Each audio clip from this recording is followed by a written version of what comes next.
Hello, and welcome to the online volunteer orientation for the Salvation Army Fort Myers Area Command. I'm Chris Volpone, Director of Volunteer Services, and I will talk you through the rest of this volunteer orientation. Here's what you can anticipate for this orientation presentation. You've already seen the welcome. We'll see the history of the Salvation Army and then the International Mission Statement. We'll view a video. What is the Salvation Army? We'll learn about the structure of the Salvation Army, view another video called Transform, see some information about the Center of Hope, and also other services that we offer. There will be a conclusion and then information on what to do next. In the early 1860s, William Booth, an ordained Methodist minister, aided by his wife Catherine, formed an evangelical group dedicated to preaching among the unchurched people living in appalling poverty in London's East End. Booth's ministry recognized the interdependence of material, emotional, and spiritual needs. In addition to preaching the gospel of Jesus Christ, Booth became involved in the feeding and shelter of the hungry and homeless and in rehabilitation of alcoholics. Booth and his followers, originally known as the Christian Mission, became the Salvation Army in 1865, when that organization evolved into a quasi-military pattern. Booth became the general, and officers' ranks were given to his ministers. The Salvation Army has functioned within that unusual structure for more than a century. As of 2018, its outreach has been expanded to include 128 countries, and the gospel is preached by its officers in more than 160 languages. For more information about the international organization, go to www.salvationarmy.org/ihq/our-story.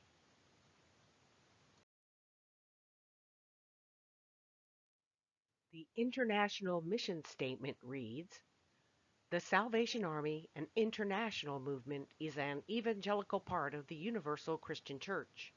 Its message is based on the Bible. Its ministry is motivated by the love of God. Its mission is to preach the gospel of Jesus Christ and to meet human needs in His name without discrimination."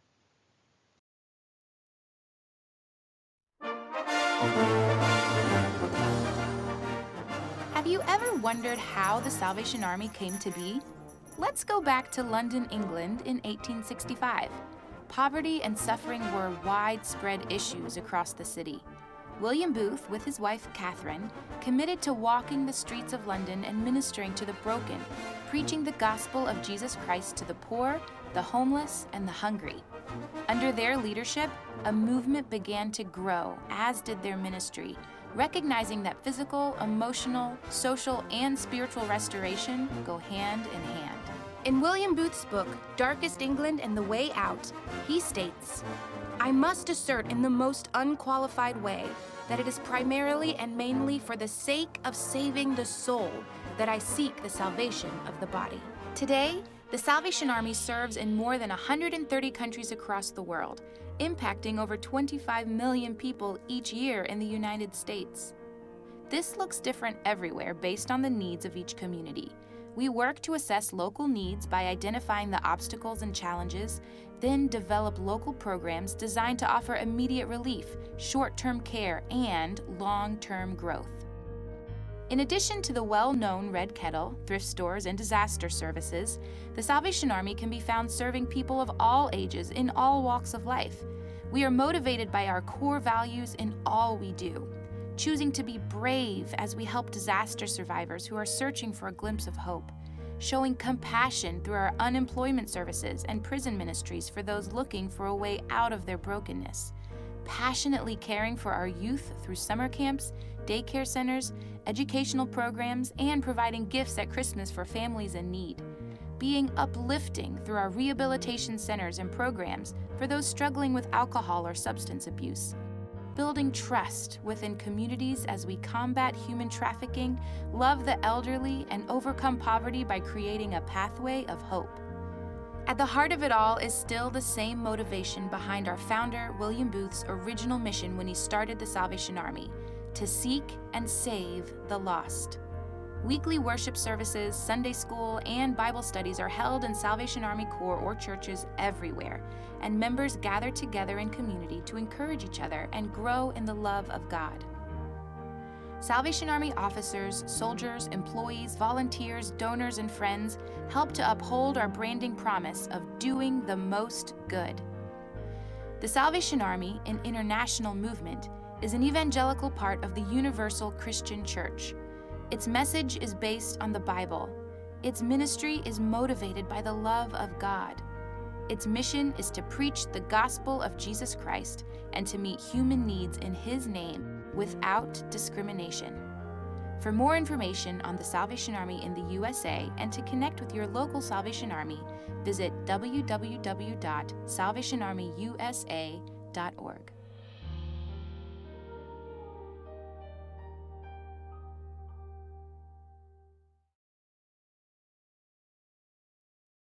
The structure of the Salvation Army within the United States consists of 4 territories: the Western, the Central, the Eastern, and the Southern. Each territory maintains a territorial headquarters, and the national headquarters are in Alexandria, Virginia. In the Southern Territory, the territorial headquarters is in Atlanta, Georgia. Each territory consists of several divisions. Each division has a headquarters and a spiritual leader, the divisional commander. Each division encompasses a number of corps and other Salvation Army centers. The state of Florida is a division with divisional headquarters in Lutz, Florida, just outside of Tampa. There are over 50 corps and area command locations throughout Florida.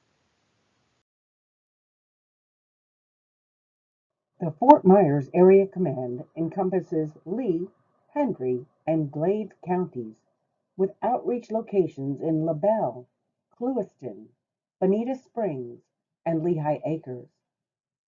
The Center of Hope in Fort Myers includes a residential shelter facility. The Center of Hope also includes an outreach services center and other community social services. The core building, or church building, is on McGregor Boulevard, and it is the Worship and Administration Center.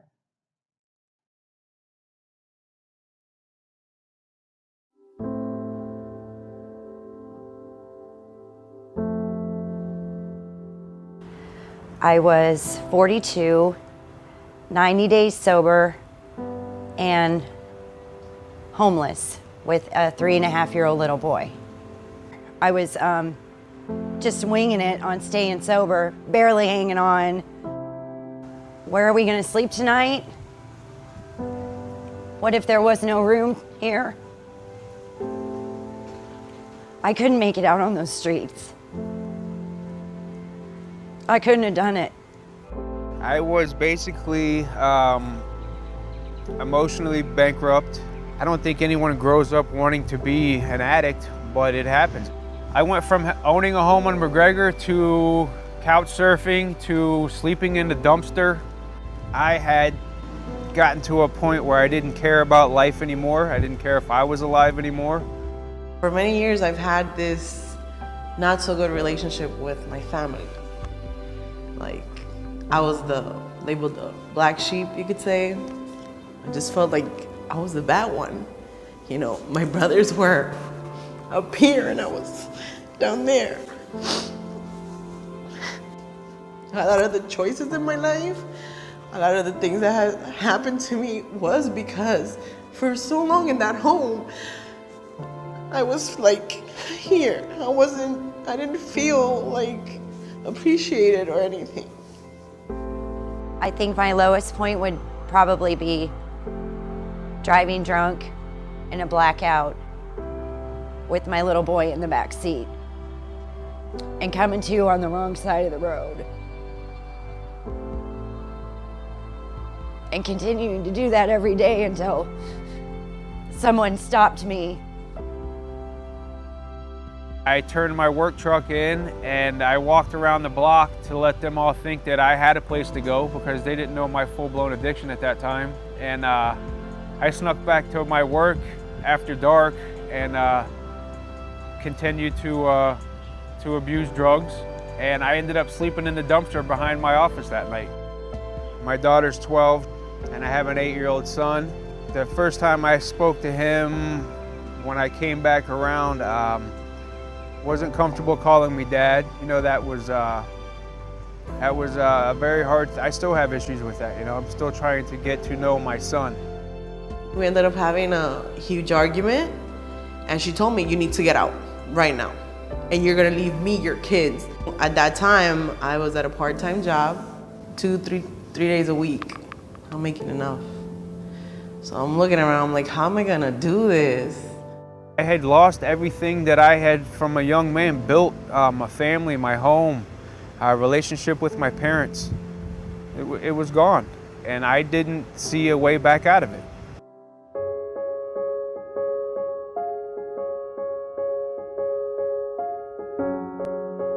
I could tell right off that people here cared about me. This place has given me a hope that I've never had before. Through the Salvation Army, I was able to go back into church and to get right with God. They took me and my son in and we stayed here for 6 months. And they gave us life skills classes and taught me how to be independent. They give you and teach you a foundation, and my belief is that without God, I won't be able to change. And that's the one main thing I'm glad that they taught me. Now that I've been involved in the church, you know, I said, okay, what's gonna be different now that was before? God is in my life now. I have God with me now at all times. It's just an amazing place. And the people that make this place is what gets me. The people I work with, the people that that come into your life, you get smiles, you get hugs. Being here in the Salvation Army has helped me to be more of a helper with people. I can honestly say that not until I sought help from here and then accepting God in my life again, I know for a fact that nothing else will work.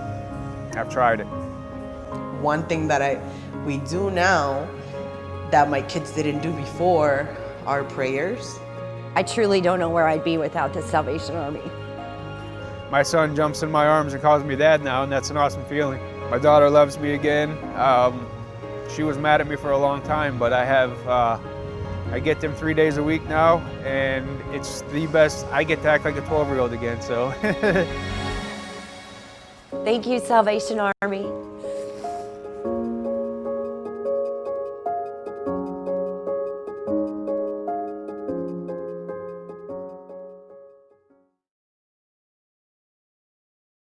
Officers are the clergy of the Salvation Army. As pictured on the right, they wear red epaulets and logos on their lapels. Soldiers are committed members of the Salvation Army Church. Please note that on their uniforms, the epaulets and lapel logos are blue.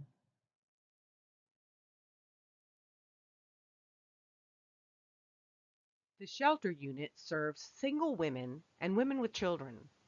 We can serve intact families and single dads as needed. The shelter is more than just a place to stay. Our goal is to foster independence and self-sufficiency. So we provide as much training as needed by various families. For example, one family may need parenting skills training, while another family needs to learn household budgeting skills in this flexible program. We believe in a hand up, not a hand out.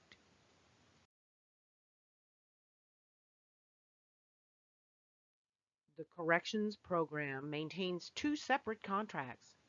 The Federal Bureau of Prisons facility uses a halfway house model. Program residents comply with strict rules and regulations and work with case managers to determine their individual goals. Included in the program are assistance in making positive transition back to the community, opportunity to work outside the center and earn free time to gradually reunite with family, participant monitoring to ensure positive activities take place during transition, life skills courses such as money management, parenting, anger management, and cognitive skills training, bi-weekly meetings with case managers to monitor progress. Florida Department of Corrections is a jail diversion approach for drug-related offenses. The 6-month program offers intervention to break the pattern of use and gradually moves participants back into society. Residents are referred by certified addictions professionals, and the program is licensed by the Department of Children and Family Services and includes intensive treatment phase in the first 2 months, requiring participants to stay at the facility, an opportunity to work in the community during the next 4 months, and aftercare treatment following the 6-month program. In addition to the services offered at our Center of Hope, there are services that are offered to our non-residential clients through our Outreach Service Center. These services include material assistance, such as a nutritious evening meal served Monday through Friday, and food pantry items, case management and referral systems in a caring, encouraging atmosphere. Showers and laundry facilities are available to homeless individuals. Other services provided through the Center of Hope campus include disaster services, which are provided after a disaster throughout the community. Also, the Christmas Cheer program. This program serves families experiencing need and provides gifts for the children 12 and under and a food box for the entire family. The Bob Janes Triage and Low Demand Shelter is a jail diversion program with another 52 beds on the campus of Salis Care. Religious services are provided at the Warship Center on McGregor Boulevard. These are some, but not all, of the services available from the Salvation Army Fort Myers Area Command. Please join us for a tour of the Center of Hope. Tours are available by appointment. Simply call the Development Office at 239-278-1551 to reserve your spot. It is not a requirement for volunteers, but it may give you some insight as to how you would like to help. For more information, visit our website at www.salvationarmyleecounty.org.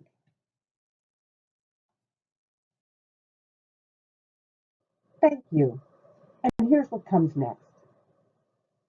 Click on the Volunteer Process link on the volunteer page of our website. That will take you to our volunteer application and authorization for background check forms. Please print the forms and complete by hand. Actual signatures are needed, not digital signatures. The easiest way to get the forms turned in would be to scan them into your computer and email them to kristen.volpone@uss.salvationarmy.org.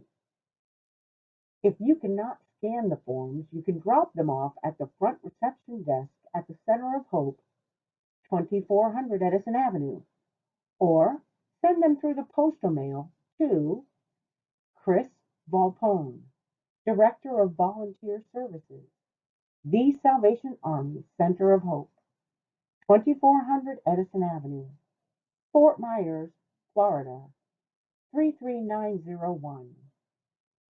Feel free to call with any questions at 239-628-1422.